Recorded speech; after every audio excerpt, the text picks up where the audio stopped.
శ్రోతలందరికీ నమస్కారం. కథా జగతికి స్వాగతం. ఇప్పుడు శ్రీ పివిఆర్ శివకుమార్ గారు రచించిన రేపటి కోసం అనే కథని మీకు వినిపించబోతున్నాను. అర్ధరాత్రి వేళ దాదాపుగా నిర్మానుష్యంగా ఉంది ఆ బస్టాండ్. ఒక మూలగా వెలుతురు పడని చోట నిలబడి ఉన్నారు రంజిత, రాఘవ. భయంతో వణుకుతోంది రంజిత.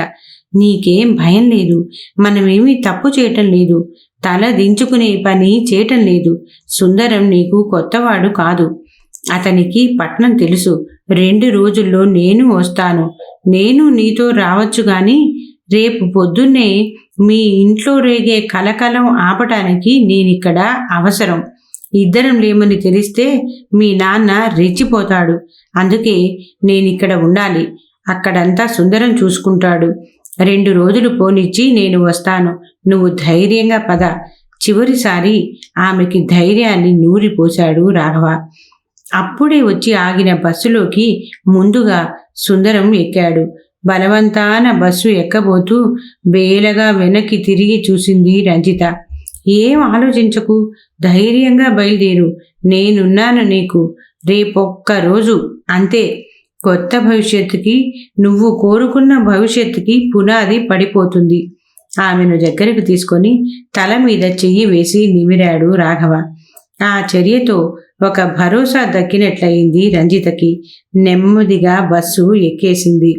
జాగ్రత్త సుందరం, రంజిత జాగ్రత్త, కిటికీలో నుంచి చూస్తున్న మిత్రుడితో చెప్పాడు రాఘవ. చెప్పవలసిన అవసరం లేదు, అయితే రంజితకి ధైర్యం కలగటం కోసం చెప్పాడు. అలాగే అన్నా, నేను జాగ్రత్తగానే చూసుకుంటాను అన్నాడు సుందరం. బస్సు కదిలేదాకా చూసి వెనక్కు తిరిగాడు రాఘవ. ఆ రాత్రి రంజిత స్నేహితురాలు వనిత తల్లి, తండ్రి బంధువుల ఇంట్లో పెళ్లికి పక్క ఊరికి వెళ్లారు. మర్నాడు ఉదయం కానీ రారు. వనితతో కలిసి సెకండ్ షో సినిమా చూసి ఆమెకు తోడుగా ఆ రాత్రి అక్కడే పడుకోవటానికి తల్లిని పర్మిషన్ కోరింది రంజిత. రాత్రులు కలిసి చదువుకోవటం, ఒకరి ఇంట్లోనే పడుకోవటం ఆ ఇద్దరికీ అలవాటే.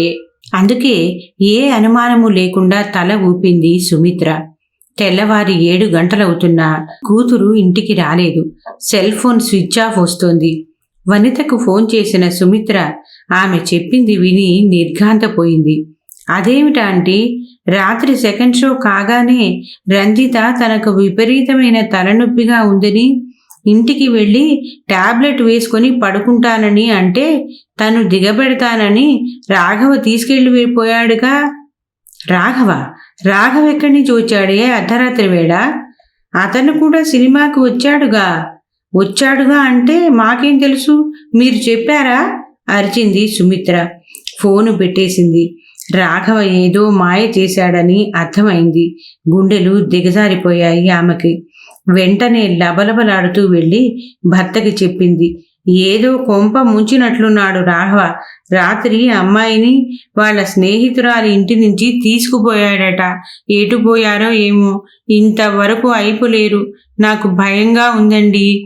నెత్తిన బండ పడినట్లయింది భూషయ్యకి. గత 4 ఏళ్లుగా కాలేజీ చదువు పూర్తి చేసుకుని ఊళ్ళో అడిగిపెట్టినప్పటి నుంచి రాఘవ తనను కంటిలోని నలుసులా బాధిస్తూనే ఉన్నాడు.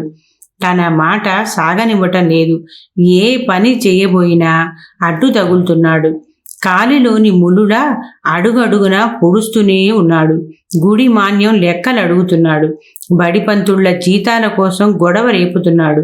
మొన్నటికి మొన్న ఊరి వాళ్ళందరినీ ఆకట్టుకుని చేలన్నీ కలిపేసి సహకార వ్యవసాయం చేసే కార్యక్రమం ఉద్బోధన ప్రారంభించాడు. ఎరువులు ముమ్మడిగా తెప్పించి పంచుతానంటాడు. వ్యవసాయ కూలీలకి జీతాలు పెంచమంటాడు. కుర్ర వెధవ వరస జోరందుకుందనే తిప్పలు పడుతుంటే ఇప్పుడు ఇంతకి తెగించి తన కూతురినే ఏమనుకుంటున్నాడు అసలు? విస నడుస్తూ భద్రయ్య ఇంటి మీదికి వెళ్ళాడు. తెల్లవారుతూనే ఇంటి మీద వచ్చి పడ్డ భూషయ్యని చూసి ఆశ్చర్యపోయాడు భద్రయ్య. ఏనాడైంది వీడు నా గడప తొక్కి అనుకున్నాడు. ఏమిటివాడా, పొద్దున్నే ఇటు గాలి మళ్ళింది? వ్యంగ్యంగా అడిగాడు. గాలి మళ్ళలేదు, కర్మ మళ్ళించింది. నా దారిన నన్ను బతకనీయటం లేదు నీ కొడుకు. వాడు చేసేవన్నీ ఎక్కడికక్కడ పెద్ద మనిషి తరహాగా సర్దుకొని సహించి ఊరుకుంటూ ఉంటే ఇవాళ ఇంతకి తెగిస్తాడా? నా కొడుకు మీద పడి ఏడవకు భూషయ్య.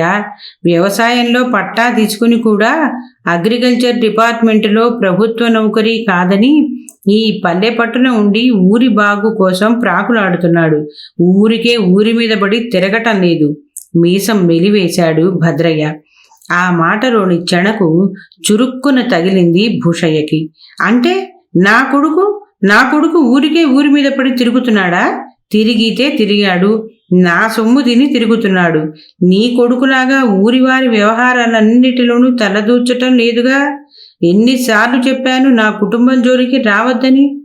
ఊరివారిని వెనకేసుకుని బయటి వ్యవహారాలు ఎలా తగలబెడుతున్నా సహించాను.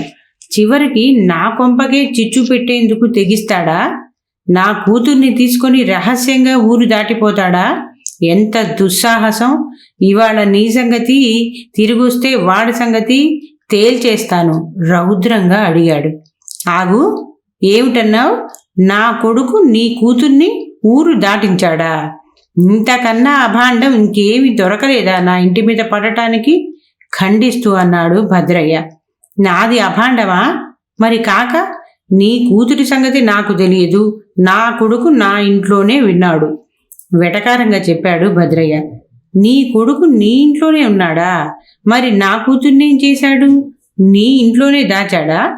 ఆక్రోశంగా ప్రశ్నించాడు భూషయ్య. ఏమైంది నీ కూతురు? అరుపులాపి అసలు విషయం చెప్పు. కొద్దిగా ఆందోళన భద్రయ్య గొంతులో. బయటి నుంచి వినబడిన భూషయ్య అరుపులకి లోపటి నుంచి వరండాలోకి వచ్చాడు రాఘవయ్య. కొడుకు కేసి చూస్తూనే అన్నాడు భద్రయ్య. ఏమిటంటున్నాడు బాబు ఈ భూషయ్య? రంజిత కనబడటం లేదట. ఆమెను నువ్వు తీసుకొని వచ్చావుట. రాఘవ జవాబేమీ చెప్పకుండా తల దించుకున్నాడు. భద్రయ్య కాళ్ళ కింది భూమి చీలినట్లయింది. వాడంటున్నది నిజమేనా? గర్జించాడు. నిజమే చెప్పాడు రాఘవ. విన్నావుగా, ఇప్పుడు చెప్పు, ఏం చేస్తావో నీ కొడుకు నిర్వాకానికి? ఇప్పుడే వెళ్ళి పోలీసులకి రిపోర్ట్ ఇస్తాను మీదకు వస్తూ అన్నాడు భూషయ్య. నీకేం అవసరం వచ్చిందిరా వాడి కూతురితో? ఎక్కడుంచావురా అమ్మాయిని? అసలు ఏం జరిగిందిరా? కొట్టొచ్చినట్లు అడిగాడు భద్రయ్య. నాన్న, నేనేమీ కాని పని చేయలేదు. రంజిత కూడా సురక్షితంగా ఉంది. కొడుకుకిచ్చిన విలువ కూతురికి ఇవ్వకుండా ఆయనే రంజిత ఆశలను చిదిమేయాలని చూశాడు చెప్పబోయాడు రాఘవ. నా కూతురు, నా ఇష్టం. నువ్వెవడివిరా జోక్యం చేసుకొని తీర్పు ఇవ్వటానికి? అరిచాడు భూషయ్య. అవునరా, ఊరిలోని గొడవలన్నీ నీకే కావాలా? వాళ్ళ కుటుంబ విషయాల్లో, అందున తెగించి వాడి కూతురి విషయంలోనే భూషయ్య ముందు తలంచుకోవాల్సి వచ్చినందుకు బాధ కలిగి అరిచాడు భద్రయ్య. అప్పుడు గట్టిగా నోరు విప్పాడు రాఘవ. నా మాట ప్రశాంతంగా విను నాన్న. ఈ పెద్ద మనిషి కొడుకుకి మార్కులు రాకపోయినా 10 లక్షలు డొనేషన్ కట్టి పట్నంలో ఇంజనీరింగ్లో చేర్చాడు. వాడు ఏడాది చదువు కాగానే అన్నింటిలోనూ తప్పి చదువు మానేసి వచ్చేశాడు. అది ఈయనకు బానే ఉంది. ఇప్పుడు రంజిత ఈ పల్లెలోనే పరిమిత వనరులతోనే చదివి ఎంసెట్లో ర్యాంక్ తెచ్చుకుంటే పట్నంలో అదే ఇంజనీరింగ్ ఫ్రీ సీట్తో చదువుతానంటే ఈయన ఒప్పుకోలేదు. కారణం ఈయన కొడుకే. స్వంత అన్న తన చెల్లెలి మీద చూపిస్తున్న మగ దాష్టీకం. తనకన్నా చెల్లెలు ఎదగకూడదన్న పాడు ఆలోచన. అందుకు మగబిడ్డకి ఈయన వత్తాసు. రంజిత విజయానికి నీరాజనాలు పట్టవలసిన కన్న తండ్రి ఆడపిల్లకి ఈ ఊరి డిగ్రీ చదువు చాలు, ఊళ్ళెళ్ళి ఇంజనీరింగ్ చేయనవసరం లేదు అన్నాడు. రంజిత నాకు మాత్రం చెల్లెలు కాదా నాన్న? ఆమె అన్నా అని నన్ను ఆశ్రయిస్తే ఈయనకి భయపడి నేను వెనుకంజ వేయాలా? మన ఊరిలో ఏ ఆడబడుచుకి అన్యాయం జరుగుతున్నా సహించి ఊరుకోవటం నేరమే. అటువంటిది స్వంత చెల్లెలి విషయంలో నేను కల్పించుకోకపోతేనే తప్పు చేసినట్లు. నాన్న, నీ తమ్ముడికి నీకు మధ్య 1,00,000 గొడవలు ఉండనియ్యి, నేను కల్పించుకోను. స్వంత బాబాయే కావచ్చు కానీ భూషయ్య బాబాయి మా యువతరం భవిష్యత్తు విషయంలో తప్పు నిర్ణయాలు తీసుకుంటే మాత్రం నేను చేతులు ముడుచుకుని కూర్చునేది లేదు. అవును, రంజితని నేనే పట్నం పంపాను. చదువు కొనసాగించాలన్న మా చెల్లెలి కోరిక తీర్చడానికి పంపాను. కాలేజీ ఫీజు, హాస్టల్ ఫీజు కూడా ఇచ్చి మరీ పంపాను. మీ తరం గొడవలు మీరు చూసుకోండి కానీ మా తరం అనుబంధాల మధ్యకి, రేపటి కోసం మేము వేసుకుంటున్న బాటలకి అడ్డు రాకండి. ఎప్పుడూ పరుషంగా మాట్లాడని రాఘవ విశ్వరూపానికి జడిసిన భూషయ్య, భద్రయ్య కూడా మాటలు రాక బిగుసుకుపోయారు. కథ సమాప్తం. ఈ కథ మీకు నచ్చినట్లయితే లైక్ చేయండి, షేర్ చేయండి, కామెంట్ చేయండి. అలాగే తప్పకుండా సబ్స్క్రైబ్ చేస్తారు కదూ. మరి ఉంటానండి, మీ భాగవతుల పద్మ.